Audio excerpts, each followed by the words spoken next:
Yo, long time no talk. Let's get going. Here, your payment. Stop throwing drinks in my face! Amanome tosses me a canned drink like usual. Tonkatsu drink. Where'd you find these nasty things? All my friends know of my hobby. Some try to curry favor by sending me gifts from other places. My stomach's already full of pork. Well, you don't have to drink it now. Take your time to savor the flavor tomorrow. I want to know what you think of it. You don't look very eager. You never know. It might end up tasting great. Anyway, let's be on our way. He's always throwing drinks in my face. No, no, no. No, Cortana, I want nothing to do with you. Go away. Amanome pops on the spare helmet and smoothly climbs on behind me. Having ridden before, he takes less time than Hazuki had. Alright, take me to Shinzo Station.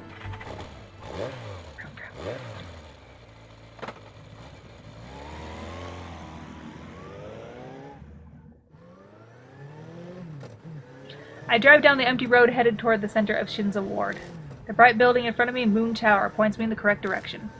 Shinzo Station is right behind it. I'm kinda sleepy. The day's fatigue plus a full stomach have made my eyelids heavy. Ugh, I really should have had a cup of coffee or something before I left. My back is suddenly smacked from behind. Must be trying to keep me awake. We've known each other so long that Amanome can just tell these things. It's been 10 years, huh? I was a mess back in those days, back before Aunt Natsumi took me in. We had no money and everything always felt like it was falling apart. All I had was anger. The only way I knew how to get rid of it was fighting. Didn't matter to me who I fought. A cop, an upperclassman, a son of a Yakuza, I picked fights with them all. Somehow, in the end, the son of the Yakuza, Seiji Amanome, decided he liked me. I've always thought I probably just hit him too hard in the head. Been hanging out ever since. Amanome and I are complete opposites. He disguises his true dark Yakuza self behind a friendly, outgoing mask. While I'm a loner muzzlehead who hates drawing attention to myself.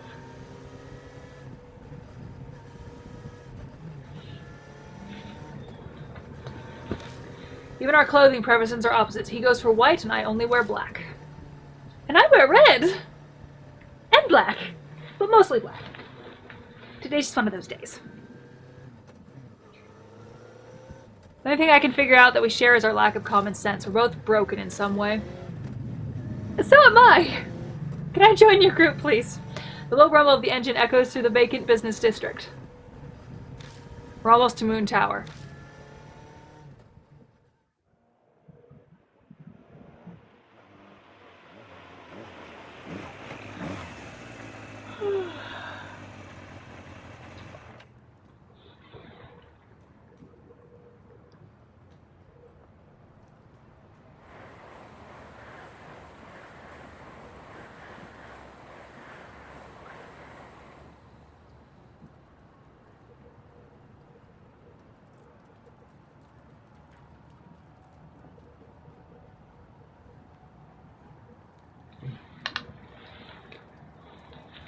When we reach the station, I park my bike and we head toward the meeting spot.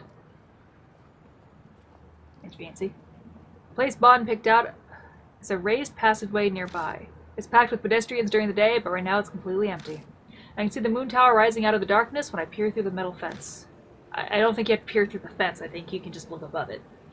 I had people looking into Bond, but as a guy who deals with society's underbelly, he's careful. Even I couldn't obtain his address. You almost sound happy about that. He seems to be a guy worth crushing. I wonder what he wants, though.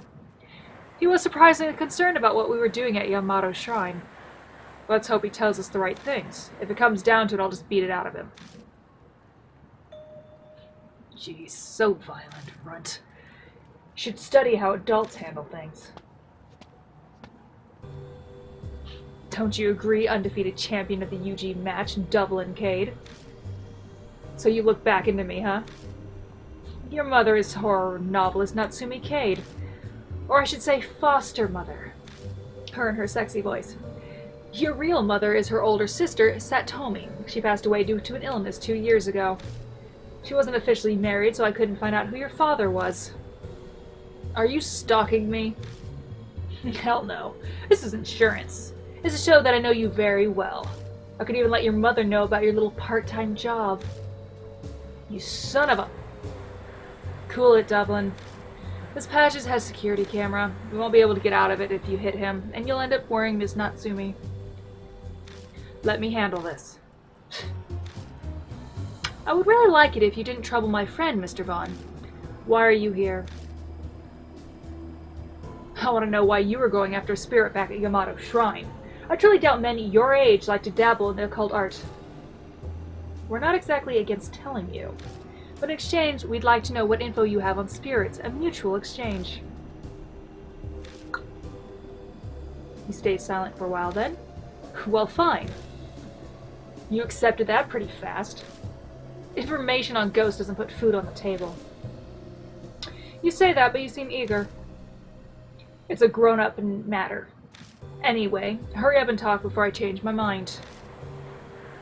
We tell him about what we were experiencing so far. Ami disappearing, Kakuya, the curse, the Hiroshima woman, and Kubitarou of Kintoki.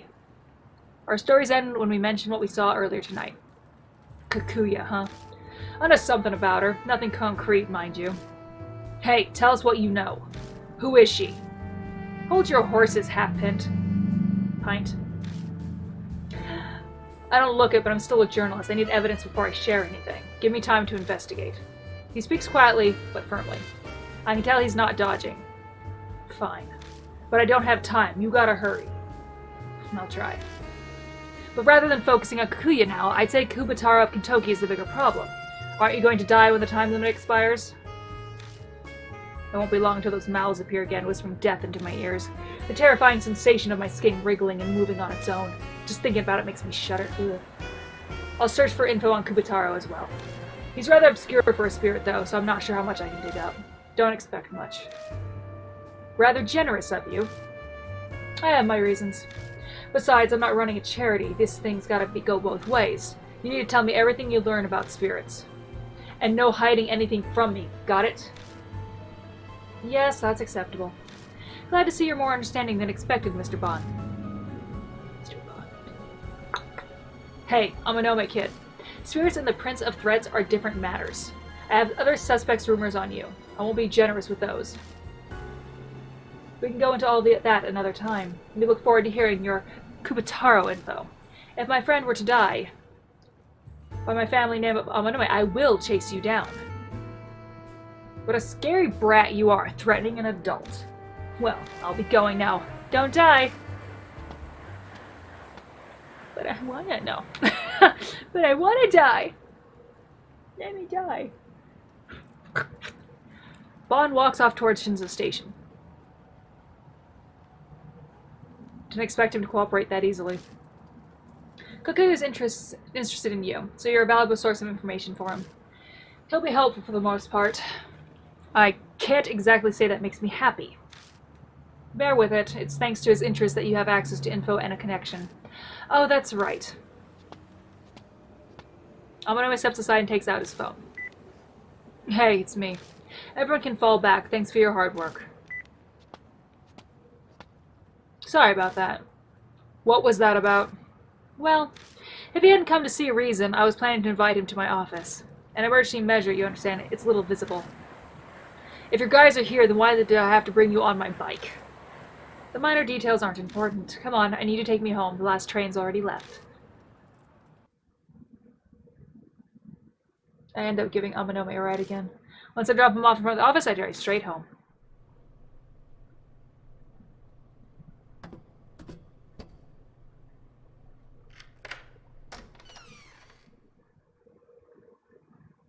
Days left me so exhausted.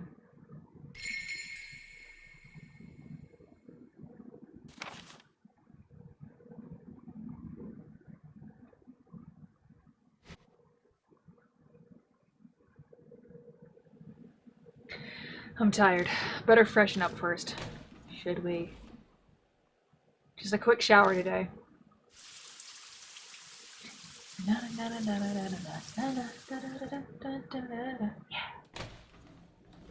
There's your quick shower. Ah, that was refreshing. Now I'm thirsty. I want to drink something. What do you have? Open the fridge and look inside. Looks like I have a bottle of tea. That'll do. I was gonna close the fridge. I remember what's tucked in my bag. Maruhashi gave me some weird manju earlier. I like to toss them and forget them, but I guess I'll keep them in the fridge now. What to do while my hair dries.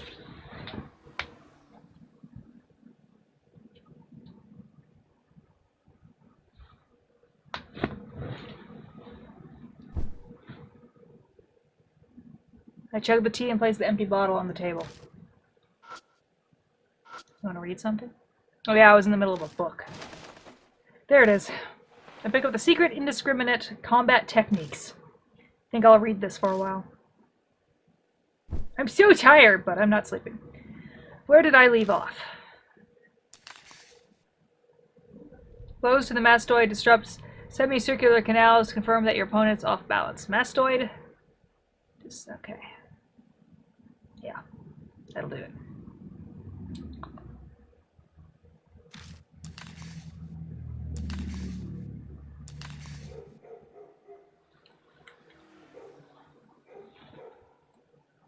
The neighbor's dog is barking.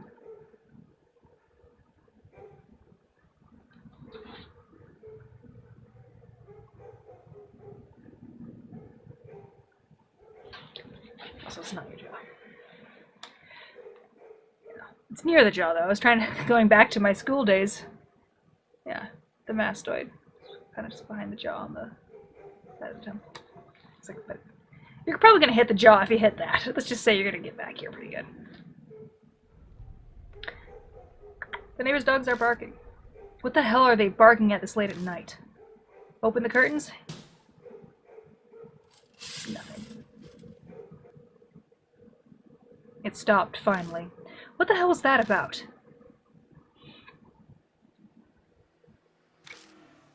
I don't feel like reading more. May as well just go to bed.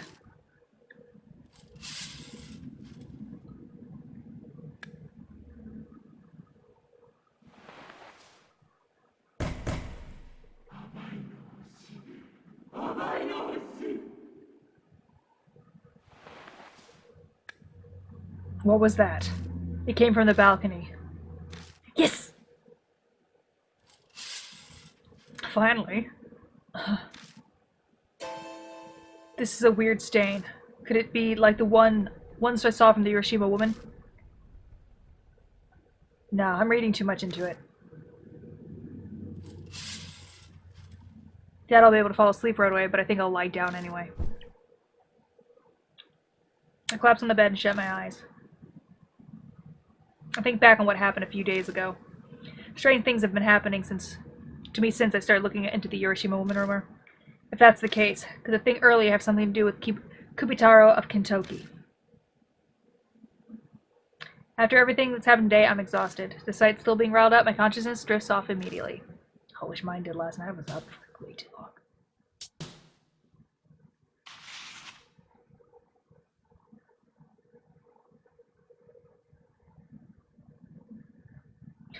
Kentucky during the daytime is full of cop cars and an excessive number of officers, but it's because of the incident with the headless dog last night. Looks like we'll have to keep our guard up even more tonight. When the sky bleeds into sunset, I make my way back to the Black Rabbit like usual. Lights are already on at the bar. At the sound of the door, Aunt Natsumi stands up from the counter. Ah, Devlin. I get a whiff of something that smells suspiciously like alcohol. Aunt Natsumi, have you been drinking? Maybe a little. I couldn't get any food down, so I thought I'd try and see if alcohol would. I'm sure it's not just to take the place of some kind of food. She's doing everything in her power, but there's been no progress in regarding Army. Meeting up with everyone again? Yeah, we get together here sometimes. It's unusual to see you with friends, Devlin. You are usually alone whenever I see you. It's not that I don't like people, I'm just more comfortable when I'm by myself. I see. Well, just don't do anything reckless. Just then her phone rings. Hello, this is Natsumi. All right, yes, I'll be there shortly. I'm going out for a bit. I hired a private detective, so I need to go listen to the daily report. Lock the door on your way out, okay? Natsumi gives a little wave and leaves. Her forced cheerfulness is painful to watch. What's worse is she can't hide the stagger in her step. The laptop is sitting on the counter. It's still on. Aunt Natsumi must have been using it. On the screen of the website, asking for more info on missing people. Looks like she was reading the Shinzo Ward page. Ami's case hasn't been made public yet, so it's not up on the site yet. Most of these missing seem to be old folks and adults, so there are a few kids too. Half a euro as recent as they get, with some middle school kid missing. It was investigated as kidnapping like Ami, but doesn't seem like the kid's been found yet. Kids disappearing one after the other with the adults not noticing. It's damn eerie. I'm not at the bar long before Amonome and Hazuki arrive, and at the same time... Good morning! I ran into Amamama Manemane at the station, so we decided to walk over together. Guess people in the industry feel the need to say good morning regardless of the time. Oh god, we're going back. Good morning! I know her. It still throws me off when I hear it at night. Yo, how's it going? Well, that was a dumb question considering your whole situation. Probably not great. No Maruhashi today? I told him we canceled our meeting today. He was looking like he was going to follow us again. I'm not too keen on— oops. I have a gift for you. I missed some text, sorry. That smile, I don't know about it. Is it another weird drink? Oh, is that what you wanted? Sorry, guess again. Here. Stop throwing things at me! Obtain Kintoki Manju. Not this again! You're so fed up, it's great. A present from Maruhashi, he asked me to give it to you. Seems he thinks you're a Manju lover, comrade. I really don't need these. Oh, he likes you! It just seems to draw people to you. You just seem to draw people to you, don't you? Want some Manju, Hazuki? Thanks, but I'm on a diet. Oh, I see the laptop is out. Perfect, I want to do something. Bond contacted me earlier. He gave me a website URL. So the incident described on it is affiliated with the Kubitarou of Kintoki. So many words. Isn't Bond that journalist guy who we're pretty sure was a jerk? Wasn't he Why is he helping us? Well, yesterday, shit happened. Boo, that's not fair. I gotta go on a ride with Kate. That's what you're upset about? Middle-aged men don't interest me. Now, if they were missing limbs or transparent, then I'd bend my no flirting rule. Though no head is grounds for an immediate no. That's what he said.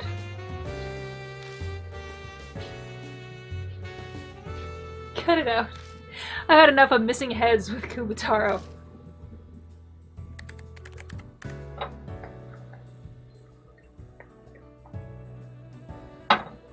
Mono turns his laptop and types in the URL he was given. Hey, Kate. Internet URLs are kind of like magical incarnations.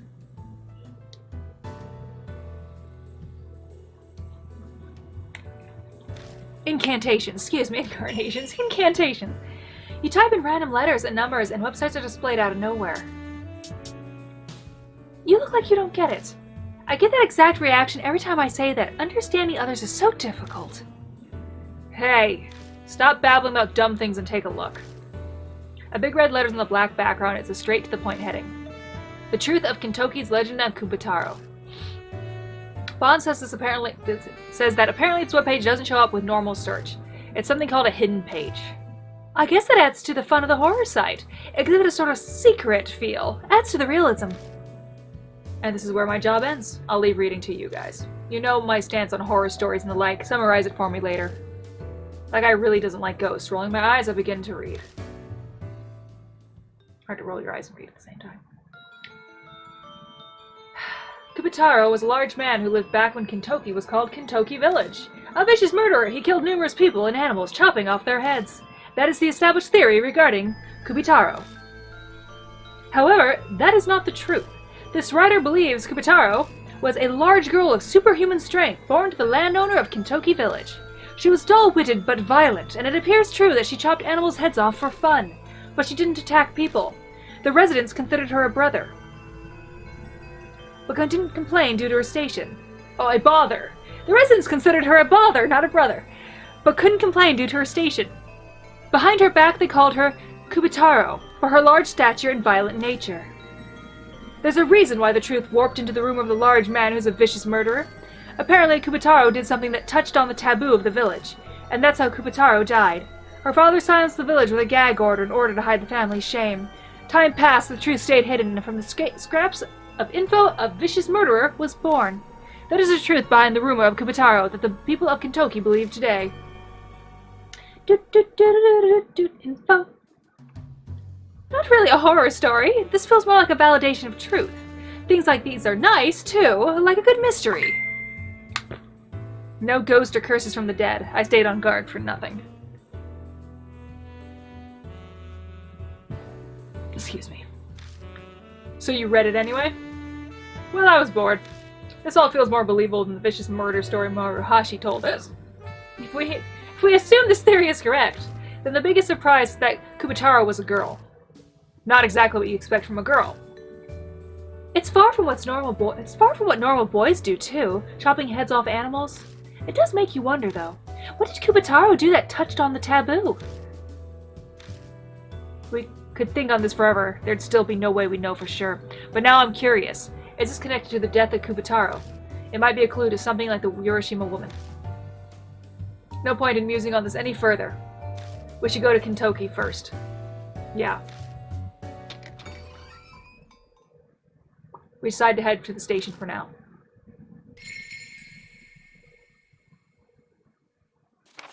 Large man known as Kubitarou, collected heads, human once, unconfirmed, fluctuation, rumors, not a man, large girl, superhuman, landowner's daughter, did something taboo, kept secret to hide shame. Did she fuck her brother? I don't know. To no one's surprise, there aren't a lot of people out at midnight, but a glance at the police station tells me a different story from last night. They certainly look busy. Yeah, makes sense after what happened. I swam by Kintoki around noon and there were cops everywhere. I'd assume so. If security is gonna be tight, then we can't be half-hearted in our investigation. We need an objective. About that, since we couldn't do it yesterday, how about we open the well in Kintoki Tower? Kubitarou might be hiding something in there. Yeah, I'd like to see what's in the well. Plus, Kintoki Tower is where the Kintoki cedars used to grow. With the past that Kubitarou has with them, doesn't the coincidence seem suspicious? Maybe she's the one who cut down the trees. Okay, so we're headed to Kintoki Tower again. Security's heavier than yesterday, so let's turn back if it looks like cops want to question us. I agree. After all, I brought a troublesome little thing with me. What are you talking about? And then he turns around and lifts his shirt a bit to show what's tucked into his waistband. The guy seems to have an automatic pistol. A gun? Isn't that going too far? I'll have you know that this is an intricately modified gun. If I don't unlock the secret mechanism, it won't shoot. You can't even pull the trigger. Regardless, it's probably a good idea to have some kind of weapon for protection, right? Do you actually believe something like that would work? They aren't from this world. Amanome's never been face-to-face with this Urashima woman. I get why he'd want the safety of a weapon, but we'll be in deep shit if we're caught and they can confiscate it. Well then, we better not get caught. Sorry, but I did not see and have no knowledge of what you have tucked in your pants.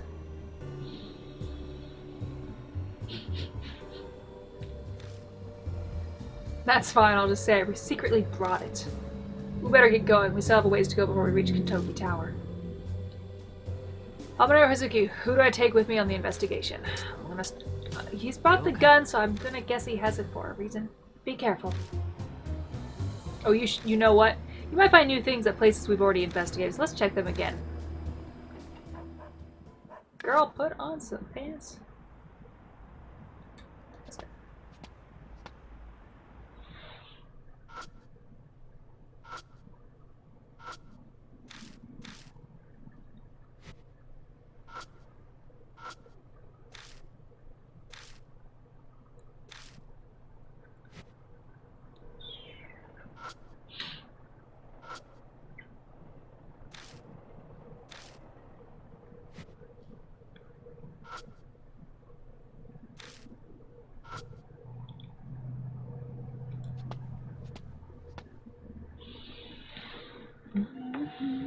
So many wrinkles in my shirt.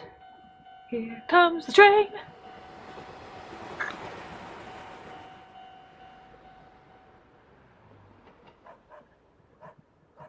Looks like the crossing blocking us again today. Well, we're here the same time as yesterday. Right.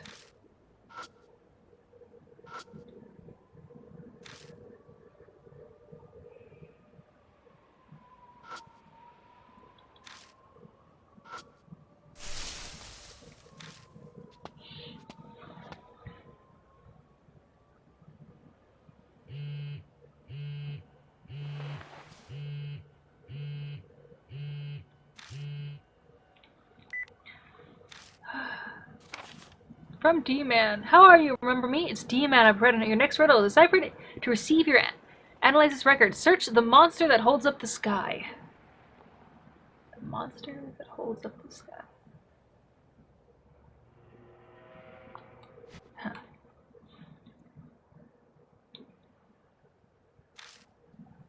Who's texting you at a time like this? It's just something dumb.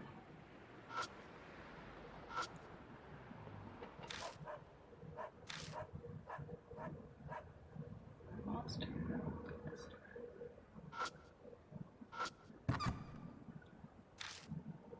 The words on these are kind of suspect. Looks like some sort of charm. A little whacked out shit's been happening recently. I can see why someone would want to depend on a little extra help. Though it doesn't matter if they threw it away. Yeah.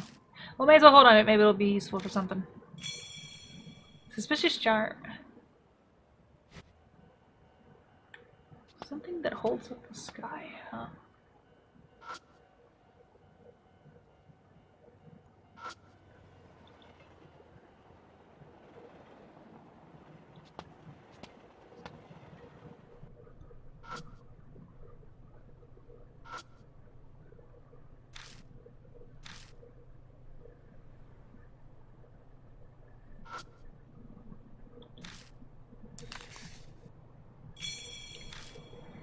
I lower my gaze to the writing on the card. Urban legends have fascinated people for years. There's an old one that goes back to the 70s. A spirit known as a Leonard appears as the clown doll dressed in red and blue. Each person sees him in a different spot. School, home, etc. When Leonard shows himself, time stops. The world will look the same, but we will be devoid of all people but them. Example, a man wakes up and leaves home from work, oddly. He passes no one on his way to the bus stop. The bus arrives and it's empty when it's normally packed. Immediately suspicious, he freezes before the bus door. The driver approaches, looking like a mannequin clown. It's Leonard. The clown grins. Oops, it's another lost one. Suddenly he wakes up, surrounded by the usual crowded bus stop he's used to. The rumor of that has happened when an accident slipped through time and space in a parallel world, but the identity of the clown and the truth behind the phenomenon is unknown. Make note of this case I got from Mr. C. Or Mr. K, excuse me. What are you doing? Let's keep moving. Yeah, I'm coming. I'm getting there, I'm getting there.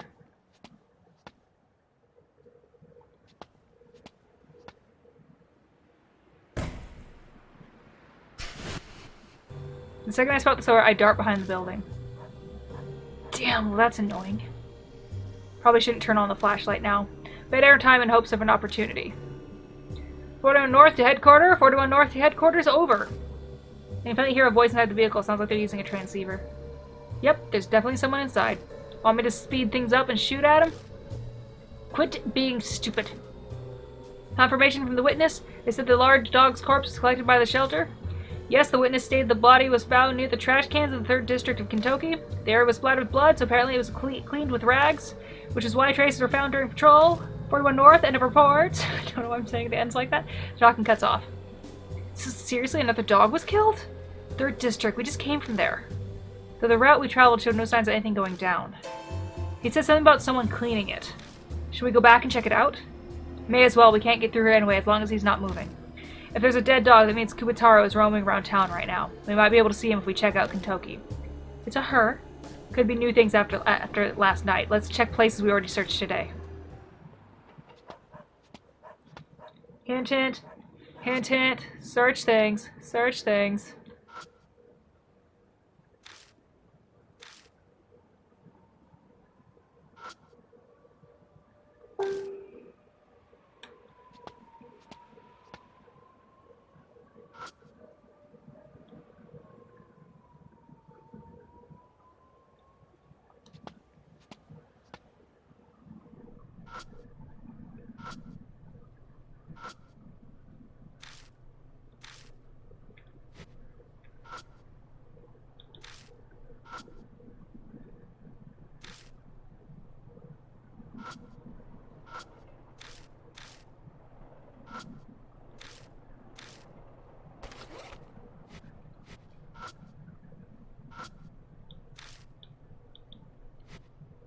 Trash can. It's stuffed with cardboard. Dig into the mess to see if there's anything else. Look at that. That's not cardboard is buried in there. Utility knife and packing tape. Did they forget these when they were tossing this out? They looked well used, so they probably threw them away. No harm in holding on to these.